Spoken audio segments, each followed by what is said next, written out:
holiday season, you might be looking for nutritious, convenient meals to keep you energized on jam-packed days. Factor, America's #1 ready-to-eat meal delivery service, can help you fuel up for brekkie, lunch, or dinner with chef-prepared, dietitian-approved, ready-to-eat meals delivered straight to your door. They just drop them at your door, people. You'll save time and eat well. You'll stay on track with your healthy lifestyle while taking all of your holiday to-dos in stride with good meals in the tum-tum. If you're too busy with all this stuff, these meals are easy to get done. They taste great. All you've got to do is head over to factormeals.com/expandingreality50 and use code expandingreality50 to get 50% off. That's code expandingreality50 at factormeals.com/expandingreality50 to get 50% off. A choice right now, between fear and love. It's just a rock. Out of the dark night of ignorance and into the shining light of truth. Expanding reality. A population of citizens capable of critical thinking. We don't see things as they are, we see them as we are. There's a level of reality where everything dissolves into an ocean of energy. We empower our experience by insisting on our authenticity. That's very profound. Very. Expanding reality. Welcome to Expanding Reality. I am your host, Brandon Thomas. On this episode, we have Graeme Rendall. He wrote an incredible book called UFOs Before Roswell, European Foo-Fighters 1940 to 1945. Now, that specific time range is what he focused on because of how many accounts. He has got tons of accounts in this book that have never been reported anywhere else. His research, guys, is unbelievably fascinating. He takes his interests, which are ufology, aviation, and German secret weapons, and marries them together in this one outstanding book. So, of course, that will be linked down in the show notes, as well as all the other ways to find Graeme. Also down there, real quick, is the link to the website. So expandingrealitypodcast.com. That is where links to all the socials will be. YouTube, Patreon, if you want to contribute. We've got all of the Instagrams and stuff like that. All of it's linked through that one hub. On that as well is going to be our merchandise, which is through TeePublic. Very excited to partner with them, as well as Rockfin for our premium content. So also very excited to partner with them. So guys, let's just get right into this episode. Graeme is phenomenal. You will love this conversation. He is so smart. It is a lot of fun. So let's get to it here. This is Graeme Rendall. All right, ladies and gentlemen, a very exciting episode today. We have Graeme Rendall on. You wrote an incredible book, UFOs Before Roswell. Of course, the European Foo-Fighters, 1940 to 1945. It's a phenomenal breakdown. You did some incredible work in this. As you can see, I'm holding it here for the visual audience. It is incredibly dense. You did some incredible research in this thing, man. And your focus on the time period and the UFOs in particular, the Foo-Fighters rather, are fascinating to me. So tell the audience just a little bit about yourself and we'll get cracking. Okay, yeah. My name's Graeme Rendall. I live in the north of England in the UK. I've had this interest, as you say, in aviation, but also in German secret weapons and World War II in general, but also ufology for the best part of 40 to 45 years now. And in the Foo Fighters, these three interests of mine that have ran through my life came together. So it was a perfect opportunity to write about something that I felt that I knew about, rather than trying to research something that I didn't have much of a clue about. And I thought that, if I hadn't written this book, then maybe nobody might have. And this was a book I wanted to read myself, but it didn't seem to be available. So I felt like I had to sit down and read it, to write it rather. So yeah, so there it is. And it's an incredible book. Your breakdown, like I said, your research, and that time period is very, very important. That's right before the large flap, with Kenneth Arnold. You also had Roswell occurring just after this. But the point of interest in this war in particular, with the high strangeness that occurred, and it seems like this happened right at that time. It seems like before World War I and stuff, you didn't have as much of these reports. You had some really anomalous type of things, but they weren't directly related to an aeronautics type of phenomena that seemed to be an enemy combatant type of technology, or it was confused as that because everybody thought that they were weapons from the other side. So this particular point of interest is absolutely fascinating. So if you don't mind, let's start super basic, man. Give us what a Foo Fighter is. Yeah, so the name Foo Fighter was coined by an American serviceman. It was actually an Air Force radar observer who was serving with a night fighter unit who were based in eastern France in the winter of 1944, November 1944 to be precise. And for the next 6 months or so, the crews of this particular unit and others in Belgium and also northern Italy, flying over that area as well, started to see red lights and other types of lights flying around, sometimes following their aircraft, sometimes chasing after them. And if that was the case, they tried all sorts of maneuvers to get them off their tails, but they just stayed there. And then, of course, they disappeared off their own volition. And the crews were quite rattled about these things because they did, as you say, they thought they were probably German secret weapons, and there was no way of shaking them off. But they weren't doing anything hostile. But it was just a very, very weird set of events. You mentioned before about. I'll just go on and say this if you don't mind. You mentioned about the time frame and the specificness of it. Now, there's actually a popular misconception really that ran through from about from December 1945, when a magazine article was published, the first public mention really of the Foo Fighters, right through to about the mid-1990s, that it was a very, very small localized phenomenon. And that basically comes by a magazine article which had about half a dozen different reports from one particular intelligence report that went up the food chain, detailing some of these cases, but actually there were a lot more. But all that was in the public realm were these small number of cases, and a couple from the Pacific War, and another one from a squadron that was operating in the daylight over Germany. So that's all the people had to go on. So when you look at the UFO books that were written in the 50s, 60s, etc., 70s, etc., they have very little information on the Foo Fighters. So of course, naturally, people thought it was just some very, very small scale thing, and it wasn't that worth bothering with. So that's why a lot of modern ufology starts with Kenneth Arnold, with Roswell, 1947. What's interesting you said about the localized phenomena of these, because it reminds me of things like the Min Min lights, like Richard Rokeby's book, The Lights on Burnt and Acid Hill, over there in Warwickshire, I believe.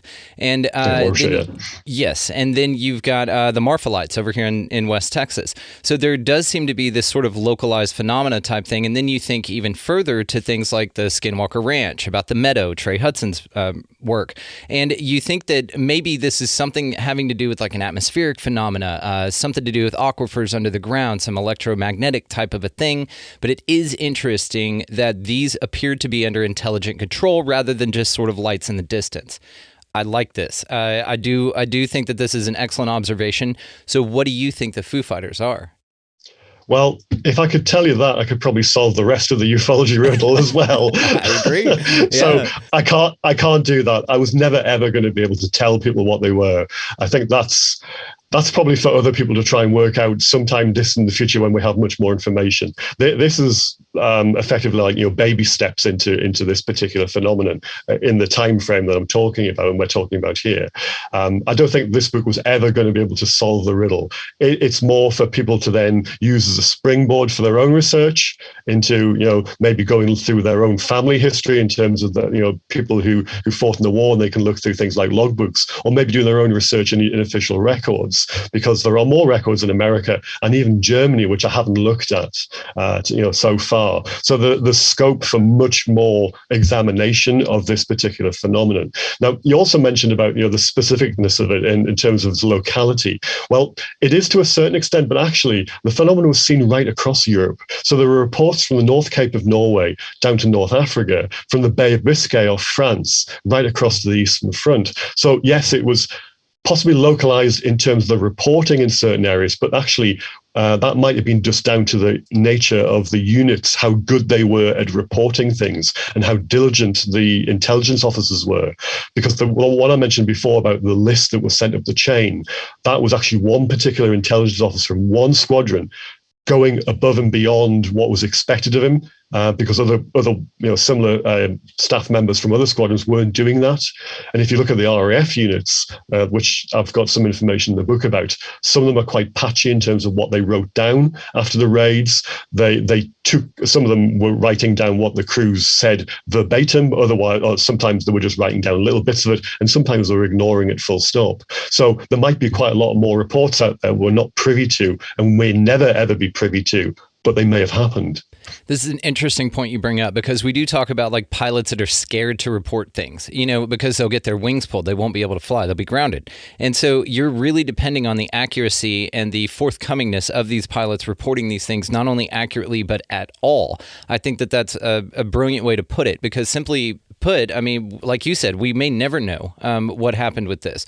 Another thing that's interesting to me is the as far as the locality goes, would be like ley lines, would be these types of areas where high strangeness phenomena seem to occur, but especially in times of, I'll just say, vibrationally dense histories where you had like a world war going on. I mean, these are things that if they are under intelligent control or something, they'd probably want to check out and see like, okay, what are these monkeys doing with this, these airplanes and all that stuff? They're flying around, destroying each other. We got to check it out and be kind of observational with it. And then because you hear other reports of UFOs kind of shutting down nuclear missile silos and intervening in a way to where they kind of take matches away from children. I know I want to say that was Senator Reid quoting on the Phenomena movie with James Fox. It's like we're taking matches away from kids. You guys shouldn't be playing with that stuff, right? So it is interesting that the observational aspect of this as well. Do you think that there's anything to that observation? It's possible because people have theorized, in the past that the modern day UFO phenomenon started with the first atom bombs being exploded. And that's why it kicked off in, say, 46 with the ghost rockets and then 47 sightings. But you have to remember that fission was probably invented, was in 1938, and the Manhattan Project kicked off in 1942. So if they were aware of maybe people, our potential as a species, I mean, I'm just theorizing here. This is not, a hard and fast argument, but they could have been looking at us much earlier. But also it might be, as you say, it might be just the fact there was a world conflict going on and it was, look to see what the monkeys are doing, Yeah. So, or it could be simply just a case of there were 10,000 people flying around the skies each night. Yes. It could be simple. It could be just down to numbers and the kind of frequency and the location of people flying around, not just in the daytime, because there were things seen in the day as well, but also more at night. So people might have seen weird lights and other phenomenon because there was just down to the sheer weight of numbers. And it's funny you mentioned the year 1938, because wasn't there a report of a Nazi recovered crashed UFO in that time period? There are stories of various ones. There's certainly one from Poland, which is supposed to have been given to the Germans. There are other ones earlier as well. Now, with all these kind of stories about the Nazis being involved with flying discs, and you've looked at my book, you'll see how I go into some of that in detail. It's the kind of thing you have to take with a pinch of salt because there's absolutely no evidence. There never has been evidence. There's a lot of people claim they've had evidence, but when it's boiled down, it comes down to a few newspaper reports from the early 1950s with some so-called designers saying that they were involved in various projects, but none of them have ever been able to offer any proof for these things to ever exist. And all you would need is just be, say, a requisition form for some materials or for some testing locations or just for some personnel in terms of building or flying one of these things. And that would be enough to blow the whole thing wide open, but nothing exists. And yet you've got some fairly esoteric secret weapon projects, which are documented in full in terms of photographic evidence of trials, of interviews with designers and documentation for things like I just spoke about before. But none of this ever exists for the flying discs. And for such a sophisticated project to occur, you would need a lot of things to happen in order to put it in place. That's not something you can cook up in a backyard somewhere. So I don't believe them much, I'm afraid. No, and that's fine. It's a very you take a very methodical look at this. I'm a little more heads in the clouds. I'm a very whimsical kind of like yeah, it's all possible kind of guy. Fair enough.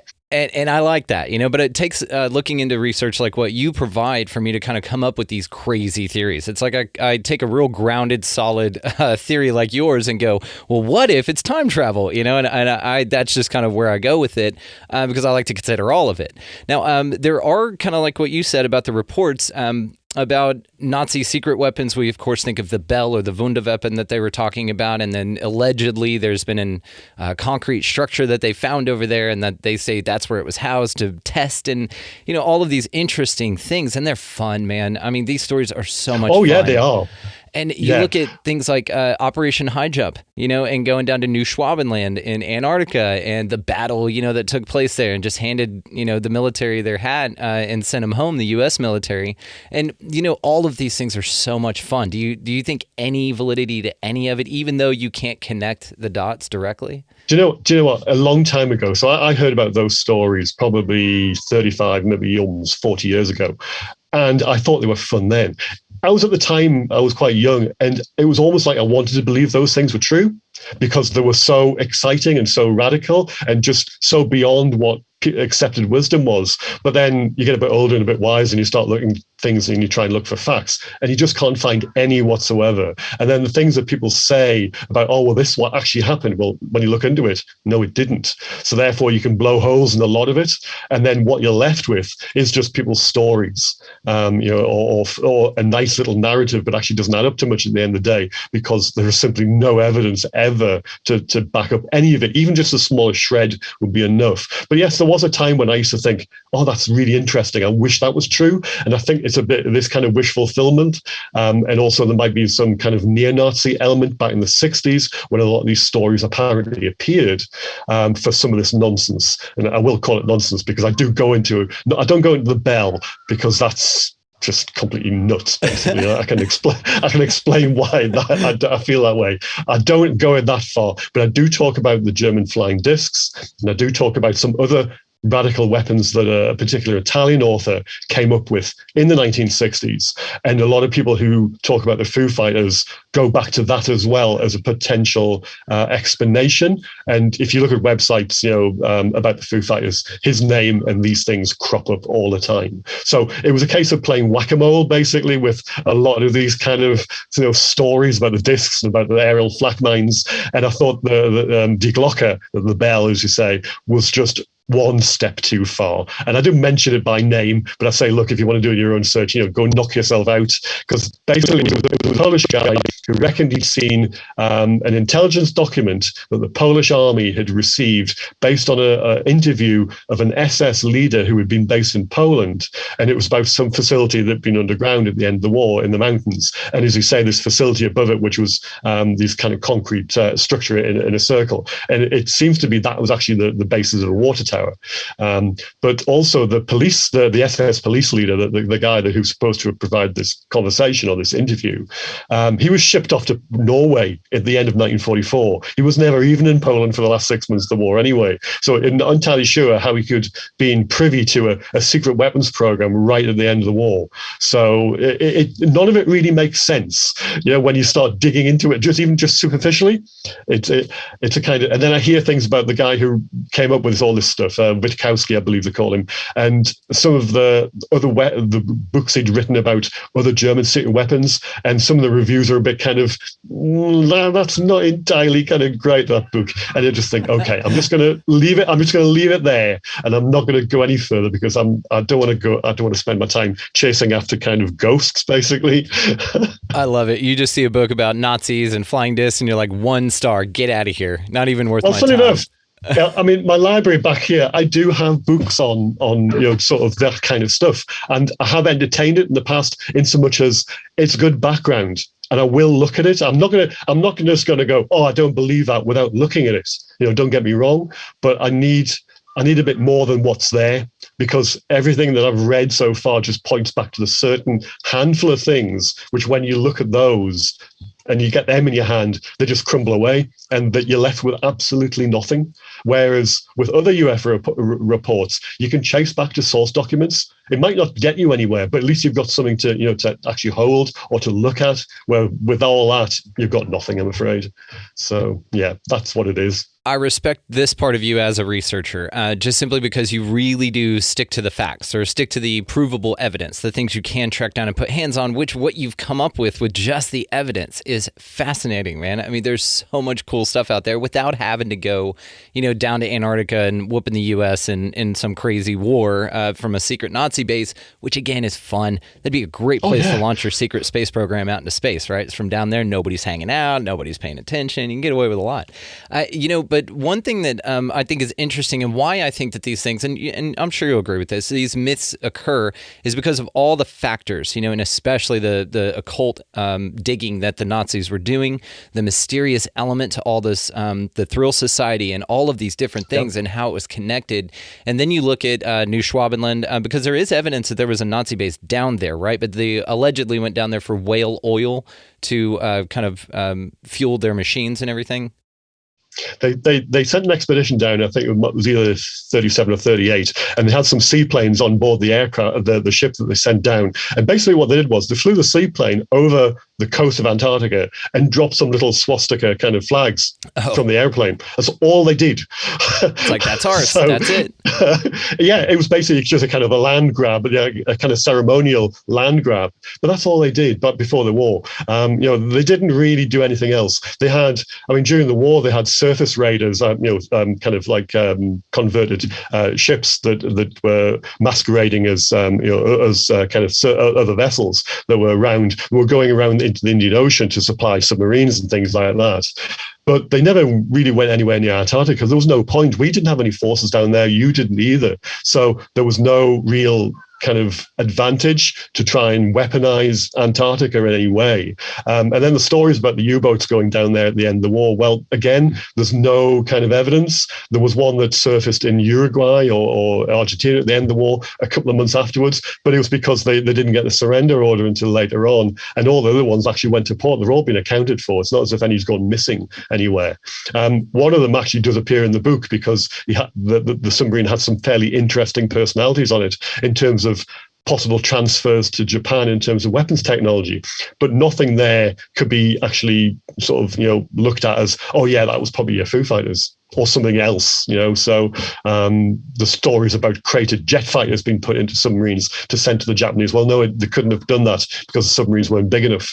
So, there's a whole load of stuff that goes around that, and you just think, yeah, lovely stories. Make great books for people, and they have done in the past because people have made maybe not a fortune, but they've certainly sold books on the premise. But actually, when you dig in and you try and get to the truth of it, you're left with very little, if at all. So yeah, nice stories. But that's all they are, I'm afraid. And man, I go and I take these things a step further. Again, I just do this. This is just what I do. But I do enjoy those types of things because if you look at it, and there's a lot of arguments to be made. Jim Mars's book, The Fourth Reich, that Germany lost the war, that the Nazis did not. And there's a lot of evidence with this, with Project Paperclip. And then your mind just goes crazy, right? Where then you say, well, if there was any program with high technology being used and the Germans lost, but the Nazis did not, maybe the Nazis just grabbed it, brought it over here, and said, okay, here's what we know.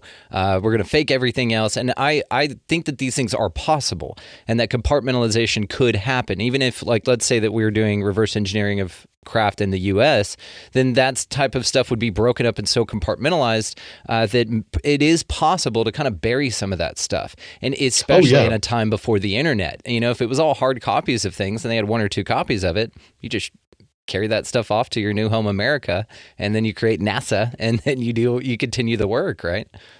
There was definitely a lot of brain drain of German scientists and rocket technicians and all the rest of it that went both ways, both to America and to Russia, and to a very small extent to Britain, just straight after the war. But actually, some of it took some time because they were still rounding up people in 1946. And I mentioned that in the book as well, that there was a lot of people. But there's a lot of people they missed as well. Some of the designers are talking about those German flying discs that go back to these designers who said they built these things. A lot of that was down to them being a bit annoyed because they hadn't, they wanted a job in America and they saw all these other people being taken off, and they were saying, well, I've got a bit of aviation knowledge, why can't I go out there? And that's why those stories came about. But that was all it was. It was basically a crude attempt to try and get to America to work on some aviation projects. And probably when they were their histories were dug into, they were probably found wanting, and that's why they never went out there, because all these people just sort of drop off the radar afterwards.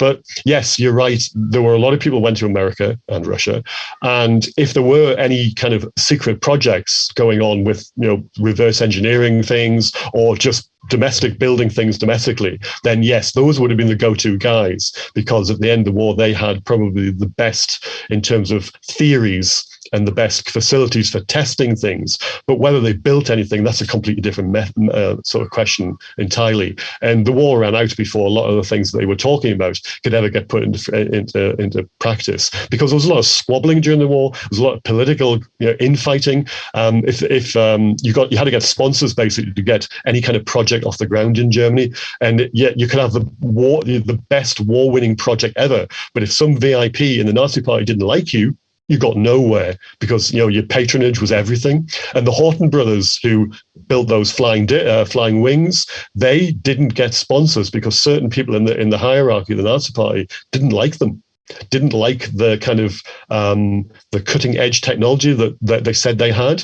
So they resorted to actually building things in a small workshop, and they were having to beg, borrow, and steal parts. They were having to lie to a jet engine manufacturer to try and get dummy sort of jet engines so they can work out the dimensions to put into the first prototype of the aircraft they were constructing. They were having to go that far to try and sort of get their aircraft airborne. So, the people who try and turn around and say, oh, well, the Horton flying wings were the basis of the UFO reports. Well, you've got to look at kind of what kind of difficulties they were operating under just to get a prototype flying.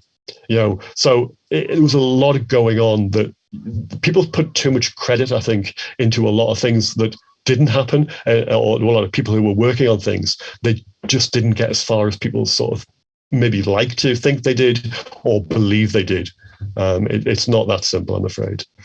I love the idea, though, that knowledge or some sort of resources withheld from the science because of they just don't care for you. They're like, no, he smells like Schlitz. I don't like him. He wore the wrong shoes, and it's just denied. Shut down. So, what do you think, though, is your favorite part about this time period and the research that you've done? What is your favorite thing that you've uncovered? I think the thing that I'd like to be maybe just, if I'm going to be remembered for anything, it would be the number of reports I found from the Balkans during 1944. So that's a whole collection of reports from one particular part of Europe which have never been seen in print before.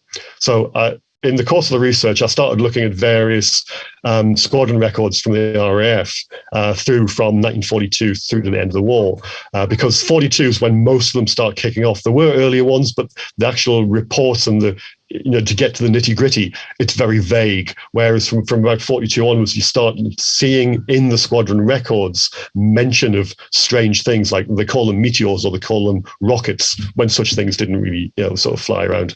And then, of course, they turn them into lights, and then they call them mystery jets as well later in the war. But there's a reason why these things were called such descriptions. But there's a whole slew of reports over likes of Romania, Hungary, Czechoslovakia, and southern Austria, right through 1944 and into 1945. And I found them in various squadron records. And these are from bomber units which were based in Italy, flying over these areas and bombing oil refineries and other installations. And they had, they were seeing red lights as well. They were seeing lights that were following the aircraft. They were seeing things that were whizzing past airplanes.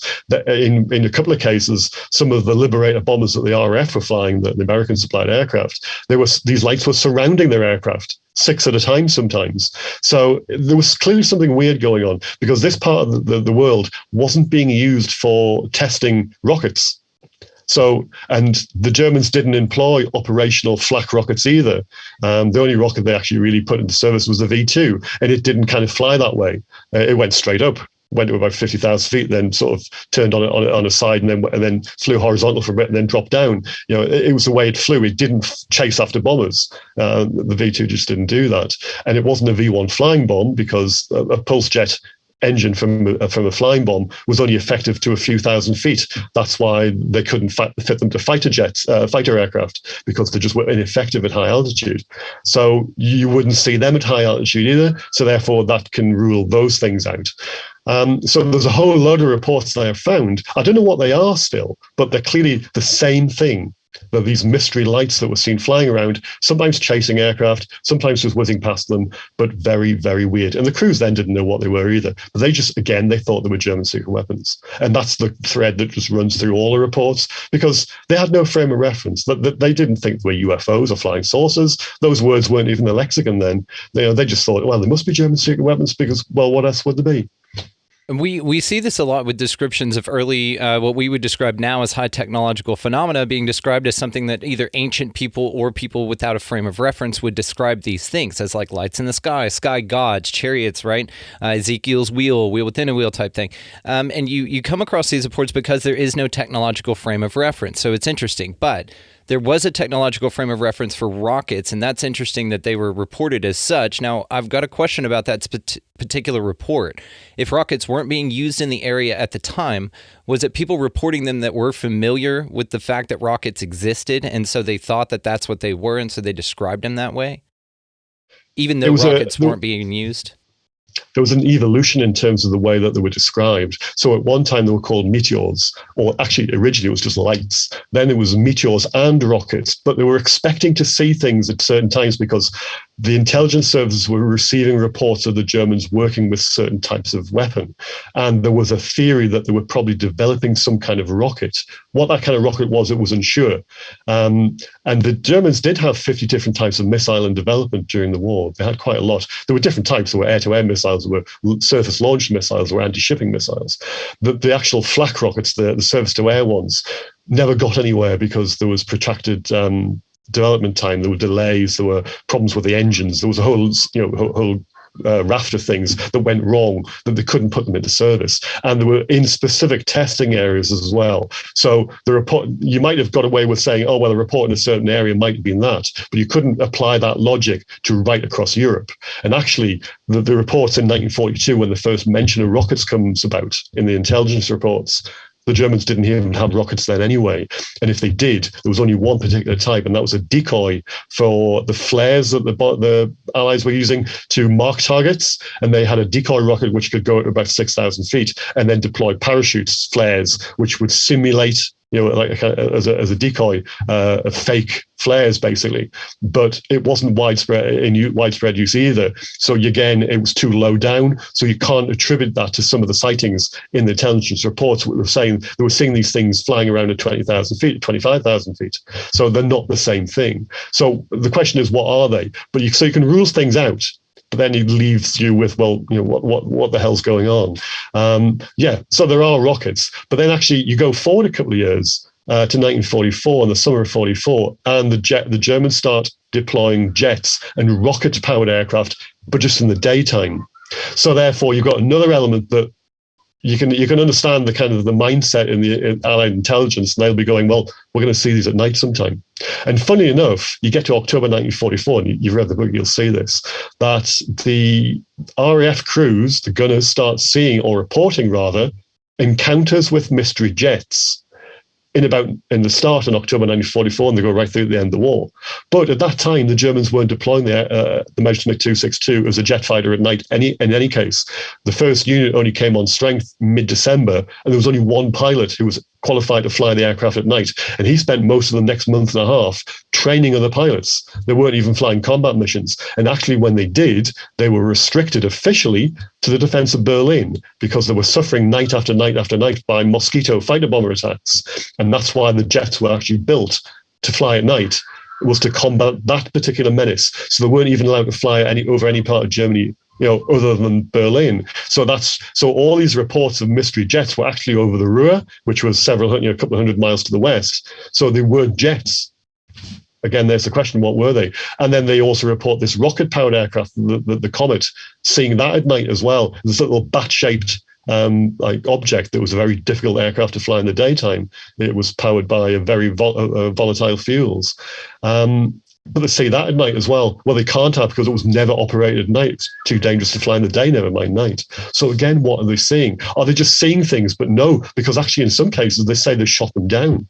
So that's another element thrown into all this crazy mix as well. You've got all these elements of strange lights, strange rockets, strange jets, and now some of them they're actually just exploding. It's all completely crazy. And this is a testament to your research, man. You knew the only pilot that knew how to fly at night was busy that month doing something else. And you knew that those jets didn't fly at night generally, and the only one, like I said, was busy. And then that they were only allowed to fly in a certain area. So then you were able to kind of look out at other places and go, okay, well, if we can rule that off the list, at least from official reports, because you can't rule it out 100%. Maybe there's some secret missions being flown. And again, they just told you that the guy's on vacation or he's busy. So we wouldn't do that. Has there been a pattern that you found in all of the reports? Because you do have the most reports of these through the longest time period, that have the most in frequency. Did you find that they only flew a certain time of day, or the consistently time of day, or a certain time of year, as far as like winter versus spring, or was it just open season? So if you can imagine the subset of reports that I'm using in the book, that's all I can find. So if you go just on that alone, then you can see there's hotspots in terms of the reporting, but that also could be biased based on the quality of the intelligence staff in the particular squadrons. As I said before, the pilots were reporting things, but then they were getting the responses like, old man, have you been drinking? That was a popular question in the RAF. There was a lot of stigma back then as well, even though they knew that their colleagues had been seeing them, and sometimes there was a reluctance to report them. Sometimes just because it didn't go anywhere. They never got any sort of, there was no comeback in terms of, yes, this is what they are, or thanks for the information, we'll let you know what happens. There was none of that. The Americans were a bit more... they were less sensitive to the stigma. They actually did report things. And in one particular unit, as I mentioned, the intelligence officer actually compiled a list of all the crew's reports and then sent it up the chain. It didn't get anywhere because they didn't know what to do with it. They thought it was just lights on a particular aircraft, because the word came back down, well, which part of the aircraft are they seeing these lights on? Which just, kind of misunderstood entirely what he was telling them. So, but if you look at these, say, this subset of reports, yes, Western Germany in a triangle between Cologne, Aachen, and the Belgian border, that's one place. Northern Italy over the Po Valley, the Balkans, and there are others as well. But really, we're only going on the reports we know about from the squadrons who probably did the best work in recording the information. Just as an example, the RAF squadron reports, when you look into the official records, for each bomber squadron that was based in England, let's say, that were flying over Germany. So certain units will break down the records in terms of each aircraft for each squadron for each night. And you'll get maybe 5 or 6 lines from each aircraft saying, the time they took off, time they landed, what time they dropped their bombs, what the weather was like, were there any night fighters, and any other information, which is usually where these kind of things fall into. Other squadrons might have just had a summary for the raid, which covers all the aircraft and maybe 2 or 3 paragraphs, but there's no individual breakdown. And then for other squadrons, you're lucky if you get 2 lines for the same information. So you've got to wonder, these other squadrons, what were they seeing? Because that information is not in the official records. And it's just down to the fact there were the clerks, were they just too lazy to write it down, or did the intelligence officers who were responsible for collating this information didn't have the time or didn't have the inclination? You just wonder how much information was missing. Thankfully, we have pilot logbooks as well, which have cropped up from time to time. So that's your diary, the unofficial diaries. So you can find information in those, but those are few and far between. There will be loads of them more out there, I'm sure. And I do put a plea in the book for people who have relatives who have served in the war to go maybe have a look at that information and see what you can find, because I'm sure there'll be more information and details contained in those documents. Absolutely. And again, you've done a wonderful job on the flight logs and reviewing those types of reports. Have you been able to corroborate any air-based with any ground-based observations that you could tie to the same incident? So that's the thing, you see, because in the terms, let's say the Foo-Fighters, as they were called by the Americans, the 415th Night Fighter Squadron, which were based in eastern France around Nancy, they were seeing these things night after night after night in December 1944. And also the 422nd Night Fighter Squadron, which were based in Belgium, a place called Firenze, they were seeing them as well. Now, both crews were seeing these lights. And in one particular case, and it's mentioned in the book, the pilot radioed the ground station, the radar station on the ground, because bearing in mind, these aircraft were being controlled by ground radar stations to within a few miles of a potential target. And then the onboard airborne radar, because it was very unsophisticated, would then take over. They only had a range of maybe 5 to 8 miles. So the guy in the back of the aircraft was hunched over a little set. It didn't even have the kind of revolving kind of display that you get on the modern radars when you see on air traffic control. It goes beep, kind of thing. It looked like an oscilloscope, and they had to try and decipher it to work out your distance, speed, and all that kind of thing. So it was very, very crude. But so this pilot basically radioed the ground station to say, "We've had something. It's on our tail. It's gone off. Can you see it?" And they said, "You're on your own up there. There's nothing there." So there are no kind of, they weren't picked up on radar. Yeah, they weren't radar returned, which makes them even more mysterious, because there are a lot of UFO it does, doesn't craft it? that get picked up on radar. And here's the thing about the whole phenomenon. Other German secret weapons like the V1, the V2, the Allies knew about them through wrecks, by bits, pieces. That there was one crash. There was a V2 crash in Sweden, on an island just off Sweden. There was one crash in Poland that the Polish resistance got a hold of and managed to smuggle the wreckage, parts of the wreckage, back to Britain. V1s they knew about through the French resistance before they were deployed operationally against Britain. So Allied intelligence actually had proper human signals or actual physical intelligence to know what these things were in advance. The Foo-Fighters were something different. They were hamstrung by the fact that there was nothing physical. It was just the pilots' reports. You didn't have a crashed one, for instance. There was nothing like that. They couldn't get their hands on the technology to try and work out what the hell was going on. And we're still in the dark as far as that's concerned, because nothing's come to light in that respect. So it's incredibly weird. So there's another kind of little mystery. Absolutely. So out of all the reports, 0% of Foo-Fighters were able to be returned on radar?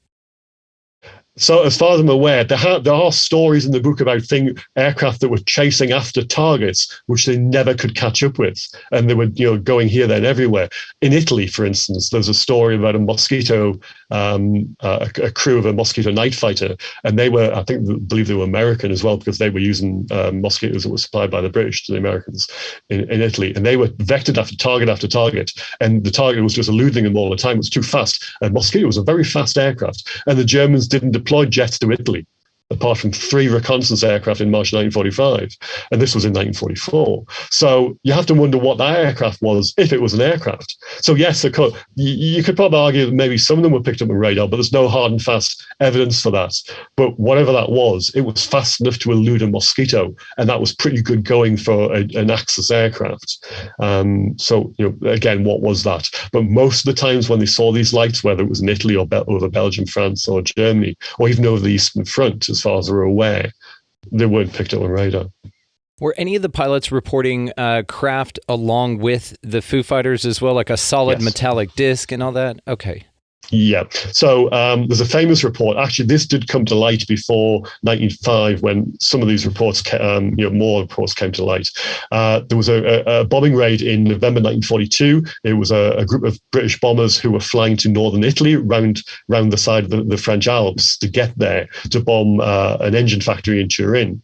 And over the Alps, or the Italian Alps, twice in the same night, they saw a 200-foot-long object, a torpedo-shaped object, with portholes along the side of it. Illuminated from the inside? They just said the report just says there were portholes, kind of, openings. They saw it, first of all, flying, near the aircraft, but the second time they saw it flying along a mountain valley. So, but in 2 different periods of time, spread maybe half an hour apart or something. I can't remember the exact time frame, but it was certainly twice in the same night. And then there was other reports of very, very large objects. There's also a report of just a very large light that followed an anti-submarine aircraft over the Bay of Biscay. It was actually an American aircraft in November 1942 as well. It was a U.S. Army Air Force aircraft, which was given that role because the U.S. Navy didn't send aircraft to Britain until about 6 months later. So, but yeah, that's another story as well. Photographs were supposed to be taken of that object, but they've never been discovered. They've never been located. I love this, man. You are absolutely fascinating. So, of course, guys, here is the book for the video audience. I will, of course, link this down in the show notes. Highly, highly recommended. If you got some time to spend on it, this is an incredible read, man. You've got just so many wonderful accounts. Again, the way that you tie all this together is very impressive. So let's have some fun with this, okay? Put the researcher hat off. Let's speculate wildly. Let's have some fun. So, not holding you to any ideal, if you had a preference, if you had just a choice, what's your favorite explanation for this stuff? My favorite one, if I had to go and say this is the one I'd love to have, would be time travelers from the future, because that's what I would want. That's what I would want to do. If you could like give me a machine right now to say, when do you want to go back in history, Graeme? What do you want to look at? That's the period I'll be looking at, because that's the time I'm interested in, and I've been interested in pretty much all my life. So I'd want to see the kind of battles unfold. I'd want to see the aerial war over Europe. I want to see some of the battles on the Eastern Front. There's actually a good story from one of the battles there about something that was watching a battle from overhead, and it was watching the aircraft dogfighting below it and the battle on the ground below. So that's what I'd want to do. Now, whether that's the case, well, it's a good as theory as any, isn't it? But it could be people from elsewhere or things from elsewhere looking at us and watching, as we said before, about watching a warlike species. Yeah, you name it. It's a good enough theory. It's as good as any other. Let's put it that way. And let's take it even further. How about that? So let's say that Foo Fighters are you from the future, because time travel's been created, but the way in which we time travel is to be, in this little ball or this orb, or maybe it's even an artifact. Maybe it's an artifact of time travel, how we have to do it, maybe in the near future, that you send basically like an orb that you look through and you're controlling, you're doing all of it, but you're not necessarily locally there.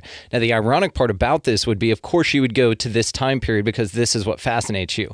The reason it fascinates you is because of all the German technology and the Foo Fighters themselves. So therefore, in this crazy model that we've just created here, you actually go back in time, or once time travel is developed, you go back in time to see a period that you're attracted to because of the fact that you're there observing it in the past from the future. And it's this cyclical thing to where you have to go investigate yourself, investigating this time. God, I love time travel, man. That's one of my favorites too. Paradoxes. Gotta love it, man. Okay, now I like the time travel thing, and Dr. Michael P. Masters, of course, Diane Tessman, Alan Butler have written great books on this subject, and it is one of my favorite as well. And if you would have asked me this 6 months ago, that's what I would have picked too. It's still a tie for first with me, but interdimensional I think is very cool because it can explain, when you view through that lens, a variety of phenomena that probably all have to do with one another. They're all as valid as each other, right? Really, because we're not experts. We don't know what's going on. It could be something else completely that nobody's considered. Absolutely. But the fun thing is that you can speculate without any kind of obligation as to that has to be the truth. And I don't want to be the person who, I'm going to put my researcher hat on again. Sorry. That's okay. I don't want to be the person who then says it's this and then has to then defend it 5 years down the line when the information changes and comes up with some crazy narrative and starts, I start negotiating like different kind of corners and all the rest of it to try and work myself down this road so I can fulfill all these, little niches and go, yeah, it's because of that. Oh no, it's because of this. It would drive me insane. So I'd rather just go, look, I don't know what it is. I can probably tell you what it's not, but that's as far as I can go. And I'm happy with that and I'm comfortable. Yes, okay, I can come on to a show like yours and have a bit of fun and say, it's possibly time travelers. But if you want to pin me down, I'm going to revert to type. I'm sorry. I'm going to say, and that's okay. I don't know. That's why I had the caveat of take your researcher hat off. I kind of had to shift you out of that mode, because me personally, I'll just take that right-hand turn and you're just like, where did we come from with this? And it's awesome. But I do like, and of course, we're not holding you to any of your theories that you'd rather them be. But I like this, man. So do you think that there's anything to the Fourth Reich thing, that maybe the Germans lost, but the Nazis won, and then therefore they've perpetuated this kind of whatever we see the world as today? I think we give them too much credit. A lot of people seem to think that they were the be-all and end-all of everything in terms of how organization work and how effective military operations were and all the rest of it. But actually, when you read a lot about it, they had a huge amount of human failings, jealousy, petty rivalry, just general lack of preparedness. So they're not the supermen that people thought they were. Now, in terms of the technology transfers, certainly they were in demand. But whether or not that translated to some kind of overarching organization that lasted beyond the end of the war, I don't think so. I think that is crediting them with too much. But yes, the technology and the knowledge was certainly tapped into. That's a fact. You can't get around that. But I think to take it a bit further than that, I think people might have thought it's a good. It comes across as maybe a good idea in terms of how plausible it might be, but I think if you look into it a bit more, then I think again it's one of these kind of smoke and mirrors things. You can only get so far where you just run out of actually proof, or rather, there's just none to start with, and you just start running around in circles, and that's when people start making things up to try and suit narratives. And that's when I sort of go, okay, right, I've had enough, thanks. And I start walking, and I walk away. Then so, but I'll take it so far. And don't get me wrong, I say I'll read things and I'll entertain people, because actually if somebody came to me with a plausible and actually some proof, and went, there you go, Graeme, that actually is the reason why, and it's something I'll go, oh yeah, okay, that makes sense. Then yeah, I'll hold my hands up and go, yeah, I might be wrong on this. You can be right, but I've yet to get that bit yet, I'm afraid. So, and this is why I asked, is because I'm with you on this. I think that it's either one of two things. It's either absolutely extreme and absolutely that's what's happening, and there's this crazy secret space program with all this technology, and us mere mortals down here, us masses, right, just kind of still, put gas in our car to drive around and stuff, right? But there's another part of me, and this is what's fun about this kind of idea as well, is that says that they just make up these stories to make themselves seem more omnipotent or powerful or excuse me, or in control, when they're really not. And so what they have is they've hijacked basically an actual mystery in this place and have said, yeah, that's possibly us, or have slipped in enough things to plant the seed that that's possible, and therefore people are like, oh, don't mess with them, man, they have UFOs, they have all this stuff. But in reality, they don't know what the hell it is. I mean, there's part of me that thinks that they're, like you said, disorganized, we'll say big dummies, and that they couldn't possibly do this, right? It's either way. Now, the research has led you to the latter on that, but I still kind of speculate wildly on the other side, on the former example to that, to say, well, maybe, and it's, again, fun. I think that that's what it is. It's fun. You're like, secret space program, hell yeah, let's do it, right? So do you think that there's anything to like a breakaway civilization or something like that? Like a secret space program? The secret space program, I have a hard job believing it, because of maybe how much would have been involved in trying to hide it. I think that there would have been, the cracks would have showed by now. It's like the kind of people who say, oh, the moon landings didn't happen. It's things like that. The amount of work that you need to be able to hide something of that magnitude, it's this kind of thing of giving people credit for too much. I just don't think it's possible. People are mortal. They make mistakes. They slip up, and I don't think you can have this coherent narrative that would stay in place for so long. I think people would see through it. I have a hard time believing things like that.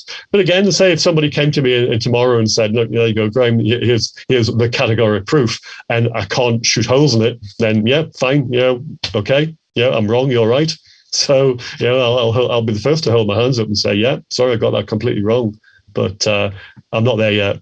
I tend to lean on that as well, because again, I think that people just want to talk about stuff. They're like, hey, dude, I'm checking on it. And especially something of that magnitude. Now, when you look at things like compartmentalization, again, I mean, even that is so hard to believe. It's not improbable. It's improbable, but it's not impossible, right? It's not likely, but it could happen, or you just let a few people know and then just go bury them out in the desert when they're done with their job, right?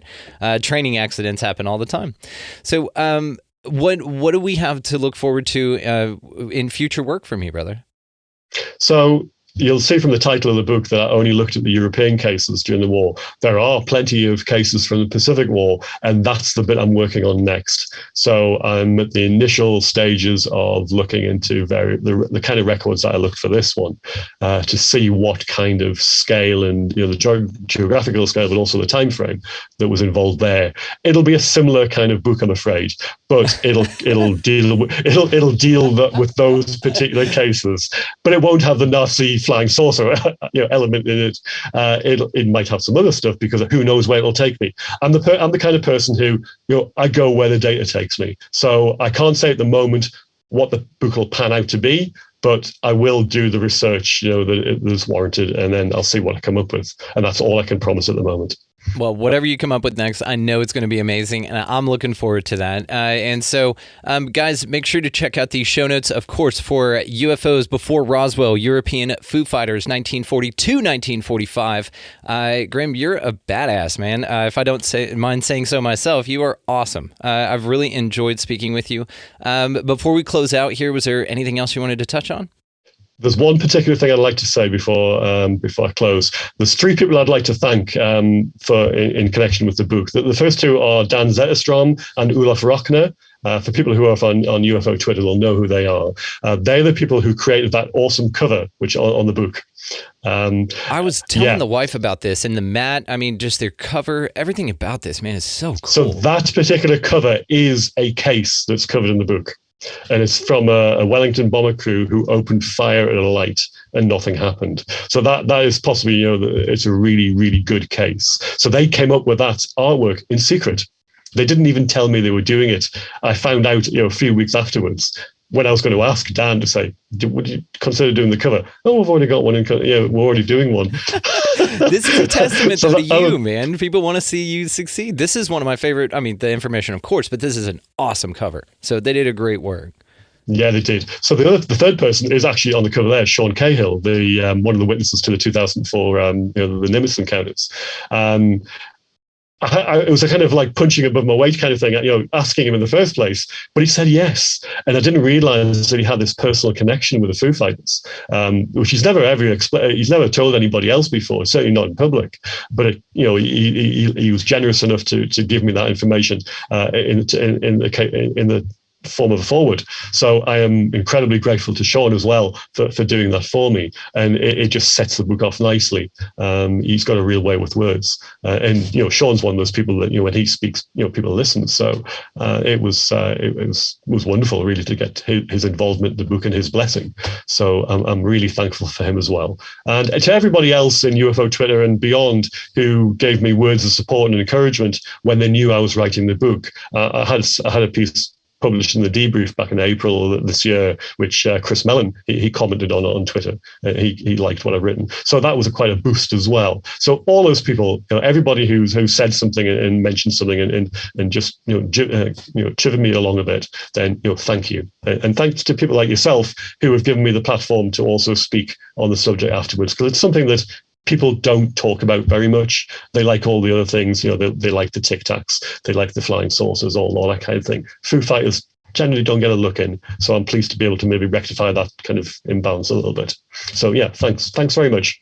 Oh, are you kidding me? No, this is an honor all on this side, but I'm with you on this. I think that Foo-Fighters are kind of like the crop circle phenomena. It's one of those things that's not focused on, but when you take another look at it, or especially the kind of look that you did in your book, unbelievable. It sets the mind wild. It's just whimsical. It shows you that this place is so cool and there are so many mysteries here.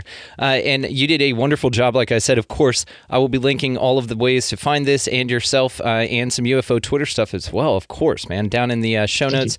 So y'all go check that out. Follow up with Graeme. He does a wonderful job, and I can't thank you enough, man, for your time and your expertise and coming on, and especially for taking that researcher hat off and going down some rabbit holes with me. I appreciate that. I don't mind doing that, yeah. And thanks for buying the book as well, and thanks for reading it, and thanks for enjoying it as well. Oh, absolutely. It came in and the wife was like, "What's this?" I was like, "I'm interviewing him. It's so cool." And she was like, "God, I love this." I was like, "I know." So I'll let her thumb through it after I completely finish it. So again, my friend, thank you. Thank you so much. Let's do this again.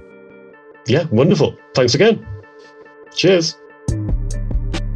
Want to give a huge shout out to Graeme Rendall for spending some time with us on the show. His book, of course, UFOs Before Roswell, European Foo-Fighters, 1940 to 1945, an incredible read, is linked down in the show notes. Like I said, guys, the research that he did is phenomenal. I highly, highly recommend this book. That's why we had him on, because he's fantastic and he wrote an incredible book, and he's got some awesome stuff coming up in the future that we will definitely be looking forward to. So again, down in the show notes, guys, is where you can find all of his stuff. Also down there, the music that you're hearing underneath this is Vinny the Saint, great friend of mine. He makes some incredible music. Go check the show notes on how to contact him. He would love to do some music for you as well. So go check that out, guys. Also linked down there is the website, expandingrealitypodcast.com. Links to all the socials. It's kind of a hub for everything, right? So just go down there. All the videos are located there as well. It also has the links for merchandise, which is through TeePublic, which we're very excited about. They do all kinds of cool stuff. And then also Rockfin for our premium content, which has a ton of other content creators premium stuff on there as well. Could not be happier that we are a part of that incredible platform. So y'all make sure to check out the links in the bottom of the show notes for more information on Graeme and this show in particular. Okay, so go out into this crazy, mysteriously awesome place this week, guys. Pick up a piece of litter, of course. Don't litter in the first place. That would be incredibly dope of you. And then buy a coffee or a meal or a bottle of water or something like that. Book a stamps. It doesn't have to be crazy, but it makes a crazy cool impact on everyone around you, and especially you. Like I said, I highly approve of this practice because it's so effective for the ripple effects that translate into everybody's world, even something that small. Opening a door for someone, all of that stuff, guys. So, of course, be nice to every entity, animal, person, human, everything that you come across. If you come across a Foo Fighter, be nice. They're probably pretty cool and chill, and they just want to kind of check you out anyway. Get out of the left-hand lane, of course, it's annoying, and then go out into this beautiful, big, amazing place, whatever the hell this thing is, and y'all just be good to one another. Thank you so much for listening. We'll see you next time.